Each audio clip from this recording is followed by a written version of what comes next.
जय हिंद एवरीवन। वसुदेवं सुतं देवं कंसचाणूरमर्दनं देवकी परमानन्दं कृष्णं वन्दे जगद्गुरु। कृष्णं वन्दे जगद्गुरु। कृष्णं वन्दे जगद्गुरु। इस श्लोक का अर्थ है कंस और चाणूर का वध करने वाले देवकी के आनंद वर्धन वसुदेव नंदन जगत गुरु श्री कृष्ण चंद्र की मैं वंदना करता हूँ। Hope you all are very well. So today we'll take our chapter from English grammar, that is chapter number 10 and non-finite verbs. Okay. So the words in bold are finite verbs and underlined words are non-finite verbs. जो sentences दे रखे हैं, I am reading that, you just pay attention. I like reading. तो जो highlighted है, like है highlighted, तो that is finite, और reading को underline किया हुआ that is non-finite. ठीक है, तो इनमें क्या डिफरेंस है? We know that finite verb is the main verb in a sentence. ठीक है, जो फाइनाइट वर्ब है वो मेन वर्ब होता है सेंटेंस का, जैसे लाइक। ठीक है ना, तो लाइक ये मेन वर्ब है इस सेंटेंस में, इसीलिए फाइनाइट वर्ब है। इसका सब्जेक्ट भी होता है और इसको हम टेंसेज में चेंज भी कर सकते हैं, जैसे we go to school, she goes to school. और नॉन फाइनाइट वर्ब क्या होता है? It does not have a subject. This is the main difference between the two. Non finite verb does not have a subject and does not change form to show tense और number. तो ये कोई number और tense को show नहीं करता है। ठीक है, जैसे उसने we go to school, she go, जैसे Ajay is talking to Smita, they were talking to Mala.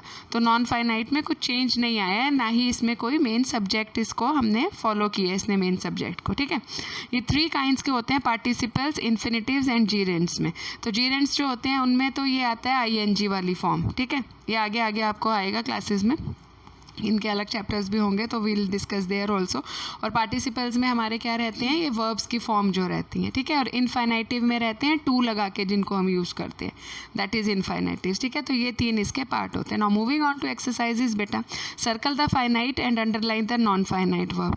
तो मेन वर्ब जो है उन सबको मैंने सर्कल किया हुआ है, जैसे my sister is writing a poem, तो इज़ द मेन वर्ब। ठीक है, एंड राइटिंग नॉन फाइनाइट हो गया। सिंग्स मेन वर्ब, तो उसमें नॉन फाइनाइट है ही नहीं, तो मेन वर्ब्स को अंडर सर्कल किया हुआ है मैंने। ठीक है, तो that you can see throughout the exercise. Manjula knows how to knit, knows is the main word and knit is the non finite verb, right. So participles का जैसे मैंने आपको बताया आईएनजी फॉर्म, और ये जीरेंड्स में, पार्टिसिपल्स में तो हमारे ये सारी फॉर्म, जीरेंड्स में आईएनजी फॉर्म आएगी, और पार्टिसिपल्स में क्या आता है? जैसे प्रेजेंट पार्टिसिपल होता है तो वो आईएनजी फॉर्म ही आती है उसमें भी। ठीक है ना, आईएनजी फॉर्म किस में हम यूज़ कर लेते हैं? वर्ब टेंस में भी और एडजेक्टिव में भी। जैसे एग्जाम्पल है, the sun is sinking into the sea. ठीक है, तो ये वर्ब के उसमें यूज़ हुआ है simple present tense, sorry present continuous tense जिसको हम बोलेंगे। और एज एन एडजेक्टिव ये आईएनजी कहाँ पे यूज़ हुआ? I took some pictures of the sinking sun, डूबते हुए सूरज की कुछ पिक्चर्स ली। तो यहाँ पे ये एडजेक्टिव है और ऊपर ये जो है वर्ब में प्ले कर रहा है, सिंक वर्ड जो है। ठीक है, तो ऐसे ही सेंटेंसेस का डिफरेंस आपको पता चलेगा जैसे जैसे आप एक्सरसाइजेस करोगे and you will practise it. Okay, तो प्रेजेंट पार्टिसिपल में combine with the auxiliary words. Auxiliary words जो हमने पढ़े हैं अभी लास्ट चैप्टर में मॉडल्स में, बी और हैव की फॉर्म में भी होते हैं। They have been practising, they are practising. और पास्ट पार्टिसिपल में क्या हो जाएगा? वी हैव स्पोकन, हैव के साथ कौन सी फॉर्म लग जाएगी? थर्ड, और क्या बोलते हैं, थर्ड फॉर्म यूज़ करके हम उसको वी हैव के साथ यूज़ करेंगे। The past participle of regular word is made by adding D और ई डी। ये आपको सबको पता है, टेंसेज हमने किए हैं तो प्लेड हो जाता है ना, शी प्ले तो शी प्लेड हो जाता है। ओके, सो और you can C on page number 66 past participles की रेगुलर और इरेगुलर वर्ब्स, ये है क्या है, इनकी फॉर्म्स हैं। आस्क, आस्किंग और आस्क्ड, ऐसे प्रेजेंट पार्टिसिपल में लिया, आईएनजी फॉर्म में लिया, ये उसका चार्ट बना के हमें दिखाया गया है। Okay, now moving on to B exercise, this you all need to write in your notebook. Okay, okay, now present participle से we need to fill these blanks, ठीक है. First one is already been done, second will do while I was. तो present participle है तो बेटा इसमें automatically आंख बंद करके यू विल ऐड ING, तो it will make a complete sentence what we want. Okay, while I was playing outside Jane had come and gone. Opening the door Mitul went out. He was practice is given, तो will make it practicing for the singing competition. She was looking out of the window. I think I will be studying in Kolkata this year, smiling pleasantly, seeing that the storm had blown away. Okay, these kinds of sentences. Now past participle है तो बेटा वो ED वाला form जो हमारा है ना, तो broke का broked नहीं होता है, broken होता है, तो इसलिए we have used box में से हमें लेने हैं and we need to write the appropriate word for the blank. Okay, Ritu has broken her glasses. I hope you will have finished your chores by evening. It has became very difficult. Became BACAME. Okay, we were happy that all the tickets had sold. sell का sold हो जाएगा, decide का decided हो जाएगा, spend है ना, spend है, D है तो it will change into T, spent हो जाएगा, eat का will be eaten. Okay, it was very late and Ali had eaten his lunch. I am not reading one by one, that you can just see it from the sheet. Now D exercise. Okay, we need to write whether it is adjective or a verb. The frightening experience is an adjective. It is a very interesting film. Interesting film के आगे लगा हुआ है, that is adjective. Now you can judge it by yourself also. We have done so many exercises of it. Anna felt sad for frightening the little boy. तो ये verb है, frightening डराने के लिए, ठीक है ना. Raghu repaired the broken statue. That is adjective. I have not spoken. Spoken is verb in the sentence. Lalita likes her newly painted house. House है, आगे painted है, that is an adjective.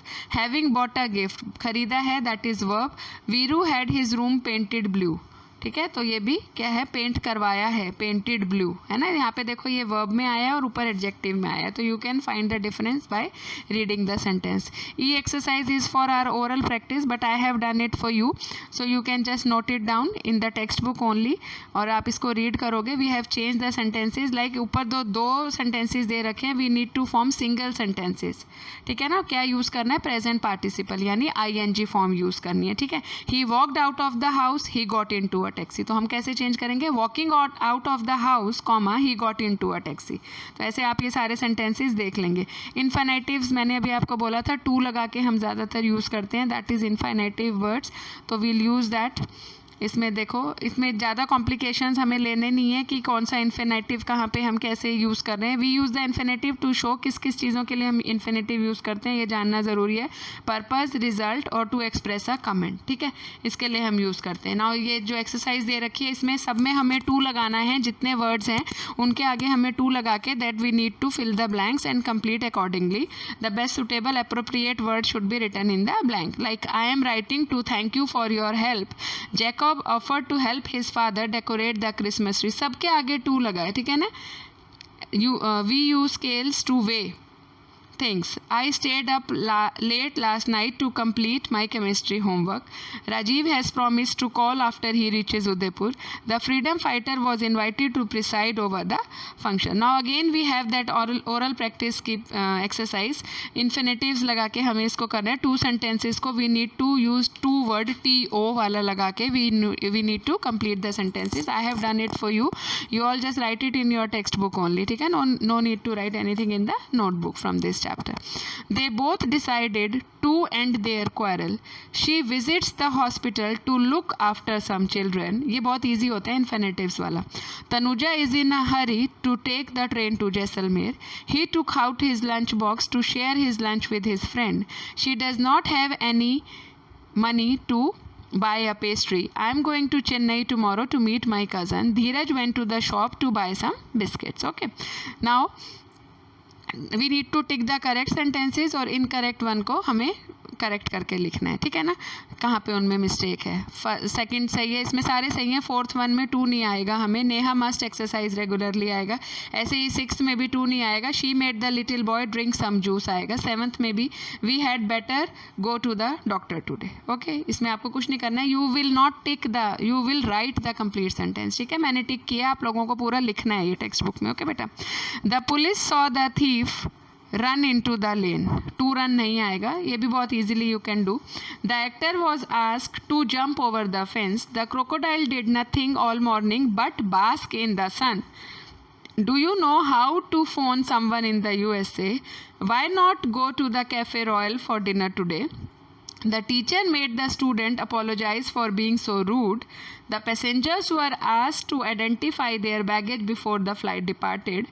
I prefer to stay at home rather than to go for the play. That we need to find from the given options कि हमें कहाँ पे किसका use करना है. ऐसे ही देखो अब जीरेंस आ गए हैं जिसमें ING फॉर्म लगेगी. जीरेंस मैंने आपको पहले स्टार्टिंग में ही बोल दिया कि ING फॉर्म वाले मैक्सिमम ये होते हैं इसमें. तो इसमें भी जो बॉक्स में वर्ड्स दे रखे हैं we just need to write ING in the blanks and particular appropriate word for the blank to form a complete sentence and appropriate sentence, right? He was scolded by Mr. Sen for talking in the library. Sonu and Sudhir like flying kites. सब में मैंने ING लगाया बेटा. My father and uncle often go fishing in the, और infinitives वाले में क्या लगाया था? To लगाया था. ये आपको थोड़ा याद रखनी है ये सारी चीज़ें. Swimming is in the pool is not allowed after 8 PM. Swim in the pool नहीं हो सकता ना, swimming किया उसको. The rigorous training helped Nadia to win the gymnastic competition. Now K exercise में क्या है, हमें ING verbs लगाने हैं. तो write G if they are gerunds, P if they are participle. ING verbs को देख के हमें बताना है कि जेरेंट है या पास पार्टिसिपल्स है. ठीक है, प्रेजेंट और पास जो भी. He spoiled his health by eating unhealthy food, ये जेरेंट है. नेक्स्ट में भी we have a young women standing near the fountain, it's also G. Gerunds को जी से मैंने लिखा हुआ है इनिशियल देके. Aditya and sister Nirmala enjoy painting, that is also G. I was getting disturbed by the constantly ringing cell phone, that is participle form. We spent the whole week planning for the again gerund. तो participle form खाली एक हमें इसमें 6th में और 11th वाले में है. They enjoyed taking long walks along the trails. Okay, तो ये हमने इसको कर दिया. Now last exercise of the chapter is हमें जीरेंस के साथ इसको फिल करना है. तो यानी किसके साथ, इन्फिनेटिव और जीरेंस के साथ. तो ING वाली फॉर्म लगा के करना है. The little girl started crying when she saw her mother living. People in sales jobs have travelling throughout the year. Nancy prefers studying alone. The birds start building their nest in the spring. Peter hates getting up early in the morning. The tenant continue paying their rent on time. Hope you all have understood these chapters. Rest of the things we are going to clear in live classes. Thank you. Have a nice day.